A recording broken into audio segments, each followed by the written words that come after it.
सुप्रभात दोस्तों, स्वागत है आपका हमारे YouTube channel suffer with Bhupendra में। आज की क्लास में दोस्तों सरल रेखाओं के संगामी होने का प्रतिबंध के बारे में हम पढ़ेंगे।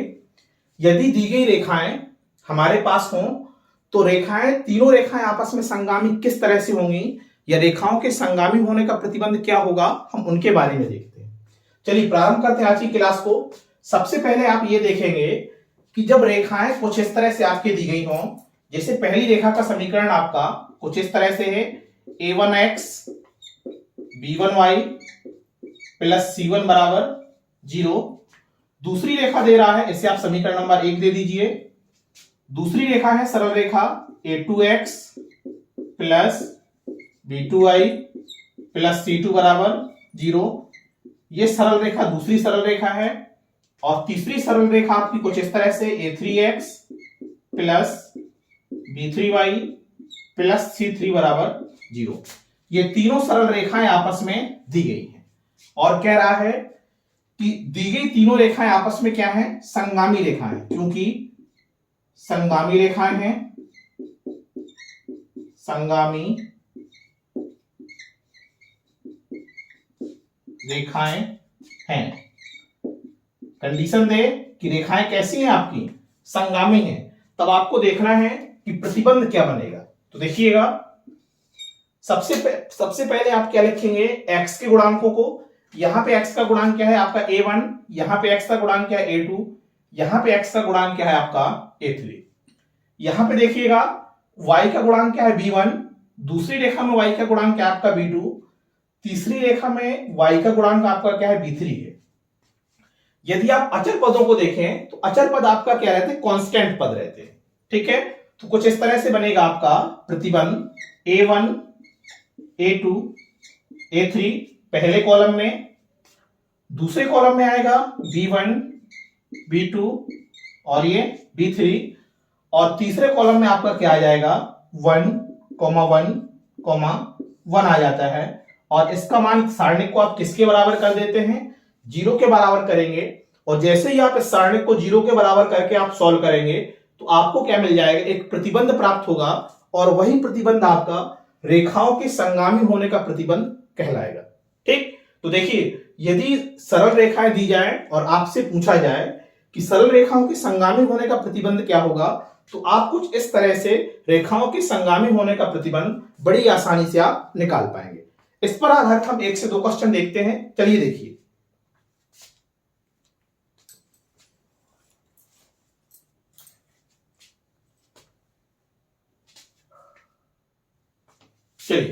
प्रश्न देखिएगा।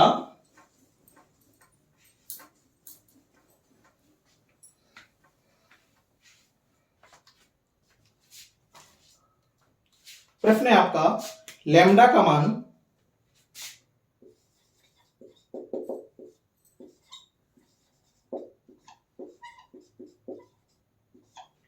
मान जिसके लिए रेखाएं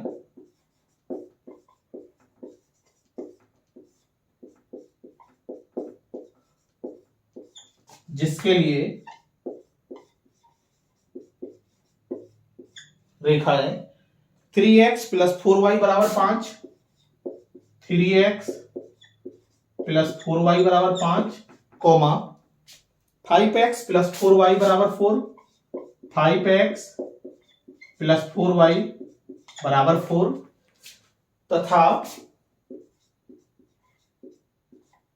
तथा लैम्डा x प्लस 4y बराबर 6 है, एक बिंदु पर मिलती हैं। एक बिंदु पर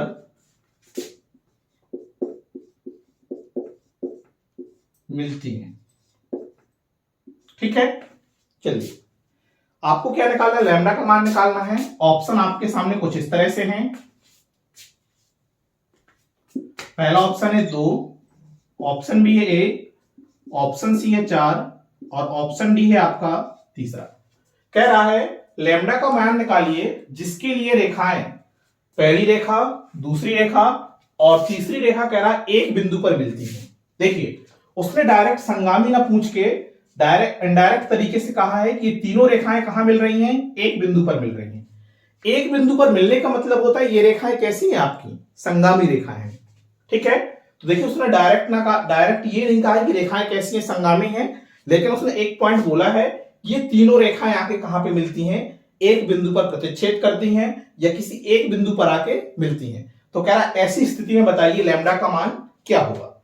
तो देखिए आपका लैम्डा का मान कुछ इस तरह से होगा, देखते हैं। सबसे पहले जो समीकरण दिए गए हैं उन्हें आप लिखिएगा। समीकरण आपके कुछ इस तरह से हैं, 3x + 4y, जो कांस्टेंट पद उस तरफ है आप इस तरफ पक्षांतर करके लाइएगा। ये -5 बराबर क्या हो जाएगा, 0। इसे देखिएगा 5x + 4y -4 बराबर 0, ये हो जाएगा लैम्डा x + 4y -6 बराबर क्या, 0। यहां से आपको क्या निकालना है, कंडीशन निकालना है। और सारणिक बनाने के लिए हमने आपको बताया था कि बड़ा आसान तरीका यह होता है कि पहले आप x के गुणांक लिखिएगा। तो यहां पे देखिए पहले कॉलम में x का गुणांक क्या आएगा, 3 आएगा, यहां पे 5 आ जाएगा और यहां पे क्या आ जाएगा, लैम्डा। ठीक, तो कहने का मतलब a1 का मान कितना है, 3, a2 का मान कितना है, 5 और a3 का मान कितना है, लैम्डा। इसी तरीके से आप b1 का मान कितना पाएंगे, 4 पाएंगे, यहां पर भी 4 पाएंगे और यहां पर भी क्या पाएंगे, 4 पाएंगे। C1 C2 C3 के मान अलग अलग हैं। यहां पे आपका -5 है, यहां पे आपका -4 है और यहां पे आपका कितना है, -6। इस सारणिक को किसके बराबर कर देंगे आप, 0 के बराबर। जैसे ही आप 0 के बराबर करेंगे इसके बाद आप सारणिक को सॉल्व करिए। तो देखिए कि यहां से क्या बनेगा, 3, पहली रो ले लीजिए, R1 को ले लीजिए, R1 के आधार पर सॉल्व कर दीजिए। तो देखिए क्या हो जाएगा, -24, कोई दिक्कत नहीं।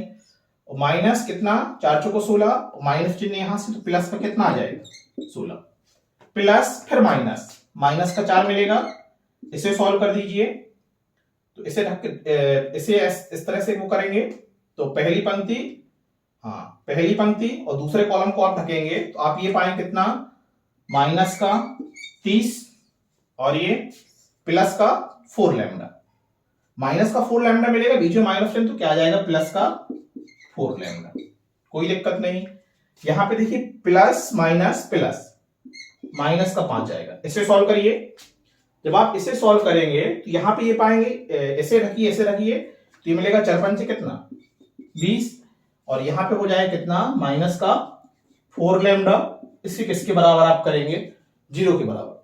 जैसे आप इसे सॉल्व करेंगे तो आप ये पाएंगे कुछ इस तरह से, देखिएगा -24 प्लस का 16 कितना बचेगा, -8। -8 का गुणा 3 से करेंगे तो माइनस से कितना आएगा, 24।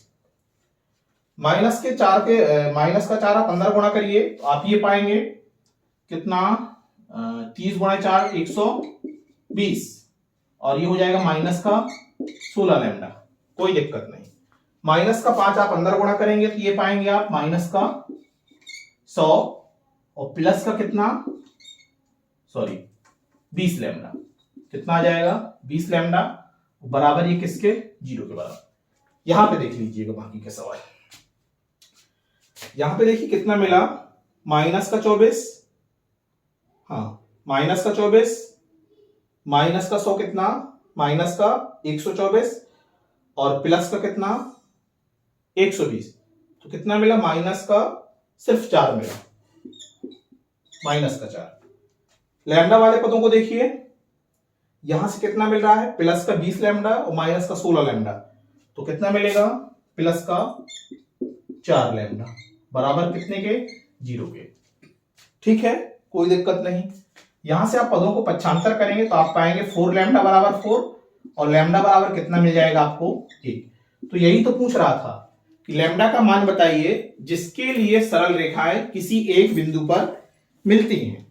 तो देखिए आपने क्या निकाला, बड़ी आसानी से लैम्डा का मान निकाला और लैम्डा का मान कितना निकल के आया आपका, 1 निकल के आया। और यही आपके सवाल का क्या हो जाएगा, आंसर हो जाएगा। ऑप्शन नंबर बी क्या हो जाएगा आपका, सही हो जाएगा। ठीक है, तो देखिए आज की क्लास में आपने देखा यदि रेखाएं, दी गई रेखाएं कैसी हो, संगामी हो, तो संगामी होने पर उनके संगामी होने का प्रतिबंध क्या होगा, ठीक। और उस पर आधारित आपने एक सवाल देखा। उम्मीद करते हैं आज का सेशन और आज का वीडियो आपको पसंद आया होगा। ये हम जो भी सीरीज हम चला रहे हैं आपके एग्जाम की दृष्टि से बेहद ही इंपॉर्टेंट है और यहां से आपके एग्जाम में सीधे क्वेश्चन पूछे जाते हैं, ठीक है। यदि आपको हमारा यूट्यूब चैनल पसंद आए तो आप हमारे YouTube channel suffer with Bhupendra को लाइक करिए, शेयर करिए और सब्सक्राइब करिए और जुड़े रहिए हमारे YouTube channel suffer with Bhupendra के साथ। आज यहीं तक, इसके बाद मिलते हैं कल नेक्स्ट, तब तक के लिए थैंक यू।